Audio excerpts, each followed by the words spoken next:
Notre nation ne sera plus un Congo de la division, de la haine ou du tribalisme. OVD à l'EKK à chaque instant pour vérifier comment est-ce que nous allons salir.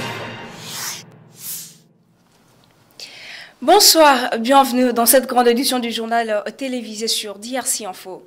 Au sommaire, Kiti BCDC et la Société financière internationale ont signé un protocole d'accord ce lundi 6 février 2023. Les détails dans un instant. À la suite de la visite apostolique du pape François à RDC, les Congolais rencontrés dans les rues de Kinshasa ont exprimé leur joie tout en appelant les politiciens congolais à se ranger derrière les messages du souverain pontife pour la restauration de la paix. La situation sécuritaire qui prévaut à l'est de la République démocratique du Congo était au centre de la réunion tenue samedi 4 février 2023 entre le chef d'État membre de l'EAC. Un communiqué officiel exigeant un cessez-le-feu immédiat a été publié quant à C. Alain Goma pour les commentaires. Réunis à Bujumbura le samedi 4 février 2023 pour la situation sécuritaire à l'est de la République démocratique du Congo, le chef d'État de l'EAC ont fait savoir par un communiqué les résolutions prises pour faire taire les armes à la partie est de la RDC. Un cessez-le-feu immédiat de toutes les parties a été obligé, un retrait de tous les groupes armés, y compris les étrangers. Plusieurs réunions se sont succédées pour redonner la paix à l'est de la RDC, 2 mini-sommets de Luanda, de Nairobi, sans compter le déplacement du facilitateur Uhuru Kenyatta à Kinshasa. Tout cela n'a rien donné. Chose qui pousse Maître Eli Beni Kamalenga, cadre de l'Union sacrée, de faire savoir qu'aucun résultat positif ne suivra après cette réunion de l'EAC. On a pris acte de la non-applicabilité de ce qui s'était décidé à Luanda. Donc tout ce qui avait été décidé, rien n'a été respecté. Et ils ont pris la décision à l'unanimité de la cessation immédiate des hostilités et du retrait du 1-23 sur les sols congolais. Alors nous constatons que pour la énième fois, rien n'a été respecté. Et pour ce qui nous concerne, nous demandons à notre gouvernement de cesser toute collaboration avec les East Community et d'encourager nos FARDC, de les doter de tout le nécessaire pour pouvoir bouter dehors les terroristes de 1-23 et les Rwandais qui s'est joué de nous pendant plus de 25 ans. Il s'y est de signaler que Félix Tshisekedi Tshilombo, président de la République démocratique du Congo, a exprimé à vive voix son désaccord sur la passivité de force de l'EAC venue pour aider les FARDC à mettre fin à cette aventure du Rwanda par le biais de M23 au Nord Kivu.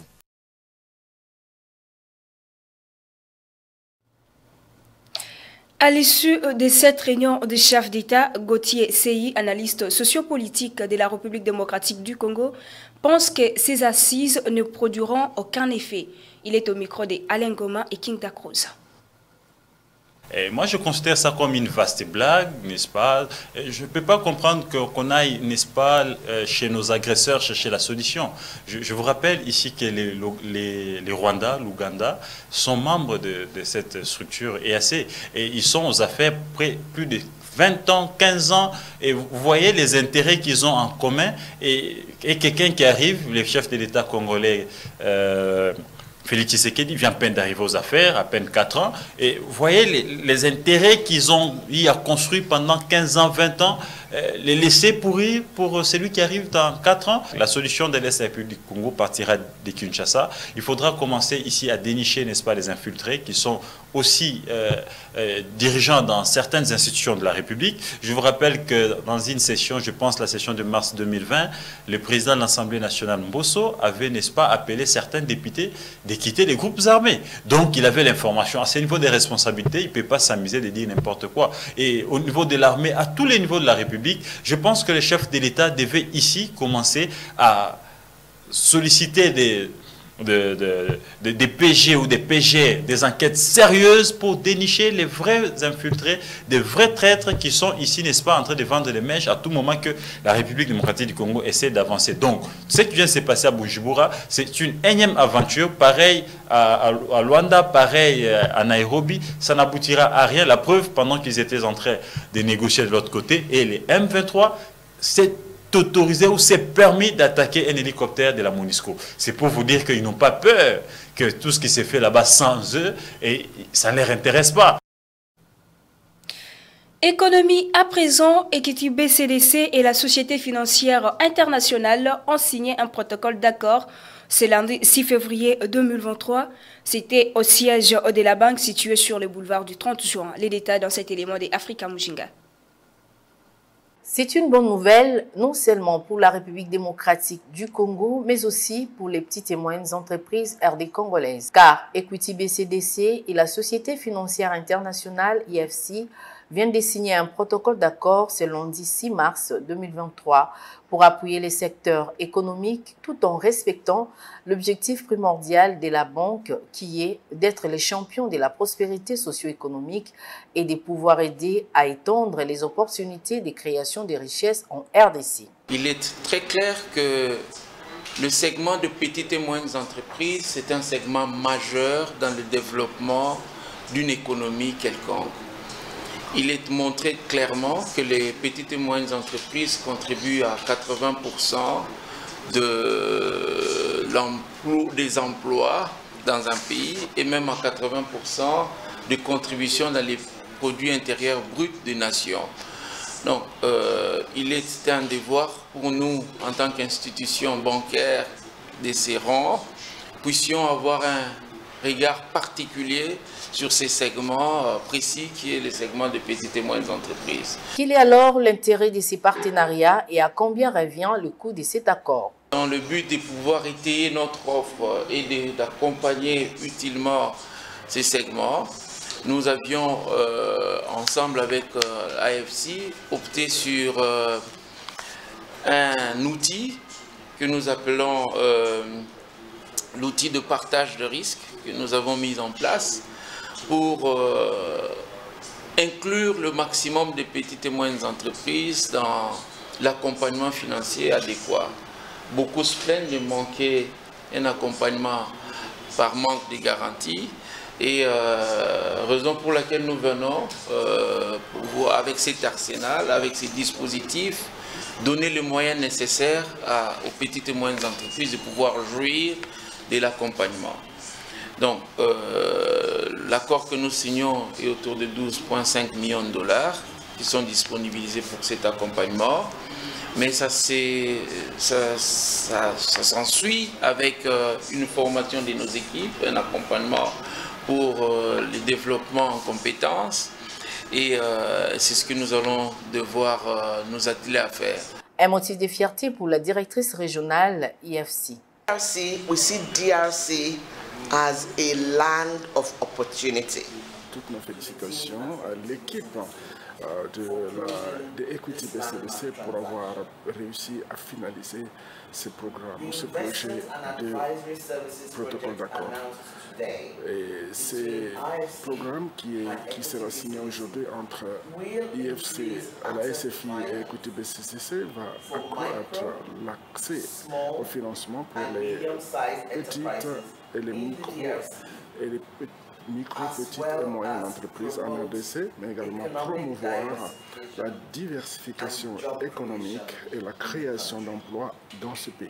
Il faut rappeler tout de même qu'Equity BCDC et IFC tiennent à accompagner l'économie de la RDC pour développer les segments petites et moyennes entreprises. Les évêques catholiques membres de la SENCO se sont réunis en assemblée plénière extraordinaire samedi 4 février 2023. C'était pour adresser quelques mots de remerciement à la suite de la visite apostolique du pape François en République démocratique du Congo. Ils sont au micro de King Dark Rose.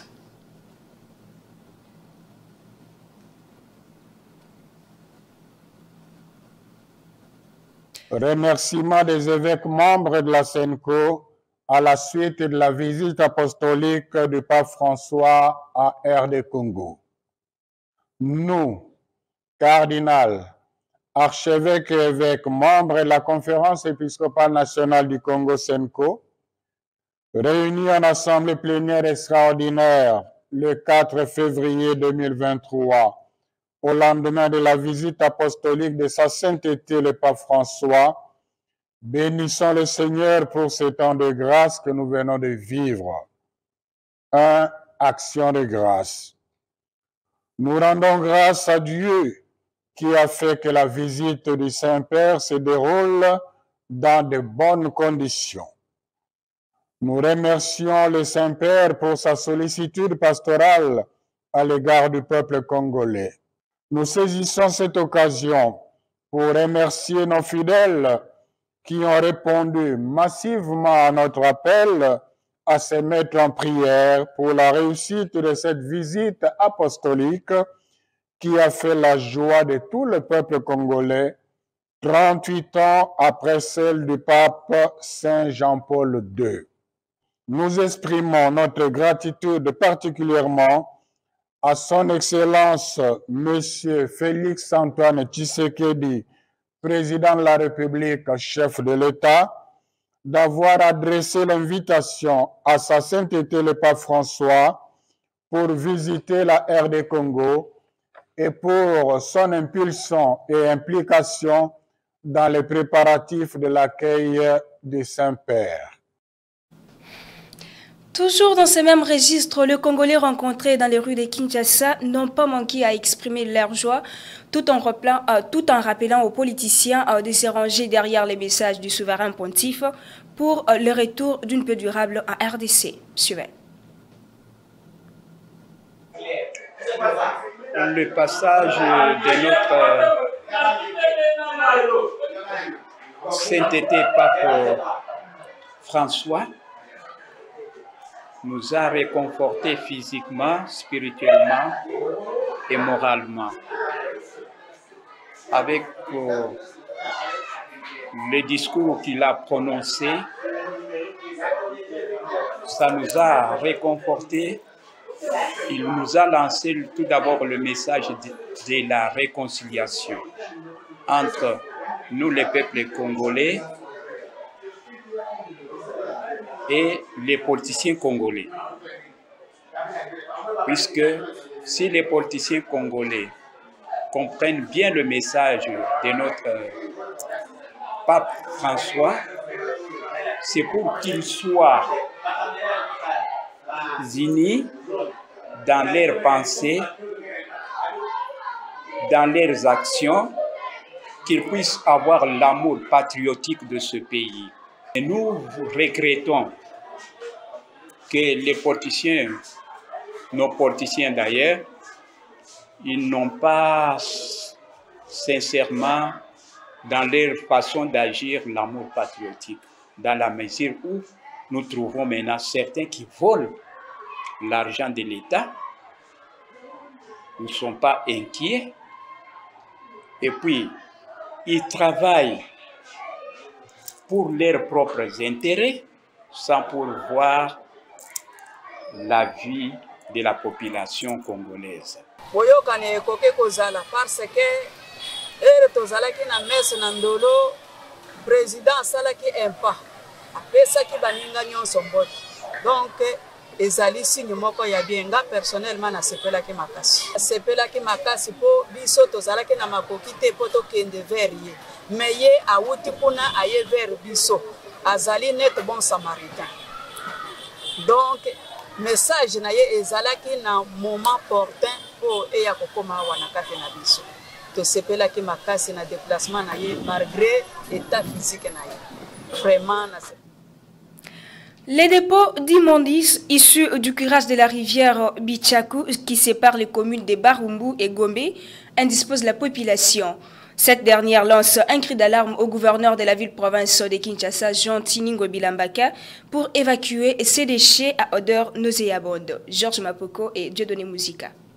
Depuis leur extraction, les ordures de la rivière Bichaku-Chaku ne font que traîner le long de l'avenue longeant cette rivière qui sépare les communes de Barumbu et Gombe, dégageant une odeur nauséabonde qui cause des maladies à la population usagée de cette route et les vendeurs siégeant sur les lieux. Poubelle oyo, ezali basalite oyo, molisi malanga, mai ezali wana. Tracteur yaki na ende moko oyo abandaki kosala musala oyo eye ekire ezobimisa salite bo asali na ye mabe te asali musala me eloko nde oyo biso to population biso nyonso toza komona mabe ezali nini le bango bayeba bimisi salite na mai me mbala moko esengeli koevacue yango tomonaka na bisika mosusu le aza kokire ndenge wana mbala moko aza kotia na mutuka ezosala nini eza kokende Leo bango baye depuis basala boy batika ngo libela bakenda. Alors batu tuza ebele awa. Donc ezali danger pour la biso population.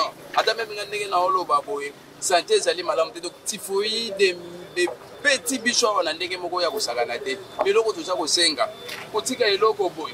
Population eza environné na salité bo eza malade ba passant kuto batu baza kolega. Mais soka komiawa akaki zolo akei mbangu akei ti lelo batu babimisa bakenda batikeli biso salite a ezalaki boye te tozokoka te tokoka korespirer te solo eleki makasi bato yango baya na mituka na bango baya kolongola salite oyo banda batika a eza centre ville ekozala na salite makasi boye te tokoka te. La santé n'a pas de prix, dit-on. L'hôtel de ville est donc invité à évacuer ces immondices le plus tôt avant que les pires n'arrivent. Décédée le 10 décembre 2022 à Kinshasa, l'artiste musicienne Tchalamwana a totalisé 40 jours dans l'au-delà samedi 4 février 2023. À cette occasion, une messe d'action des grâces a été dite en sa mémoire à la paroisse Fatima située dans la commune de la Gombe. Christelle Kenda et Dodeno Musica. À l'occasion des 40 jours de l'artiste musicienne Tchalamwana, disparue depuis le 10 décembre 2022, Claude Machala et la famille Mudikaï ont organisé une messe d'action des grâces samedi 4 février 2023 à la paroisse Notre-Dame de Fatima à 10h. L'équipe de rédaction des DRC Info n'a pas manqué à prendre des réactions des participants à cette messe.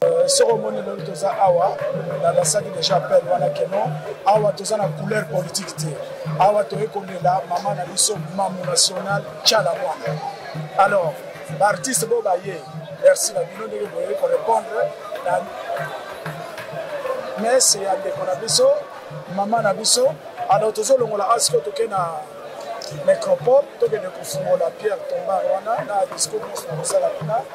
Mais ba oyo, so ibomoni baninga makamya baninga, bosonga kasima, oyeba keza nzela na biso nyonso.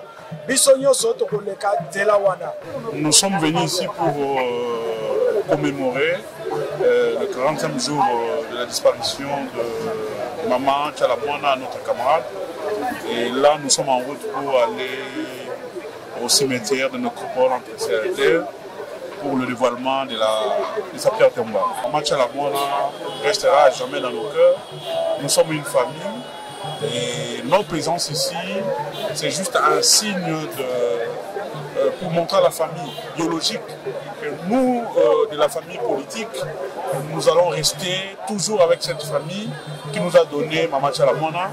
Maman Tchalamwana représente jusqu'aujourd'hui beaucoup pour le PPRD, beaucoup pour Joseph Kabila, et nous serons toujours là pour les accompagner. Il sied est dénoté qu'après l'étape de la messe, s'en est suivi la cérémonie du déploiement de la pierre tombale au cimetière Négropole entre ciel et terre 1. Hormis la famille biologique de feu chanteuse Elisabeth Tchalamudikaï de son vrai nom, il y avait aussi sa famille politique, les PPRD, l'ex-première dame Olive Lembe Kabila et quelques musiciens répondus présents pour honorer sa mémoire. En sport, le Sénégal a remporté son premier championnat d'Afrique des Nations en s'imposant face à l'Algérie. C'était samedi 4 février 2023. Images et commentaires. Après 120 minutes de jeu sans le moindre but marqué, c'est aux séances de tir au but que le Sénégal vient à bout de l'Algérie à la finale de la 7e édition du championnat national d'Afrique. Un match tendu de duels, des actions de part et d'autre, des occasions mal négociées qui n'ont abouti à rien. C'est la séance de tir au but qui a pu mettre le suspense là où le match en a manqué. Une séance qui tourne en faveur des Sénégalais qui marque 5 contre 4 pour les Algériens. Après une année 2022 marquée par l'élimination au premier tour de la CAN et la Coupe du Monde manquée à la dernière seconde, le football algérien va devoir encore digérer une nouvelle déception. Le Sénégal par contre reste sur son nuage après avoir remporté la CAN 2022. C'est par ces images de la victoire du Sénégal que nous mettons fin à ce journal. Place au rappel des titres. Equity BCDC et la Société financière internationale ont signé un protocole d'accord ce lundi 6 février 2023. À la suite de la visite apostolique du pape François à RDC, les Congolais rencontrés dans les rues de Kinshasa ont exprimé leur joie tout en appelant les politiciens à se ranger derrière les messages du souverain pontife pour la restauration de la paix. Merci à vous tous de nous avoir suivis. Restez bien branchés pour la suite de nos programmes. Au revoir.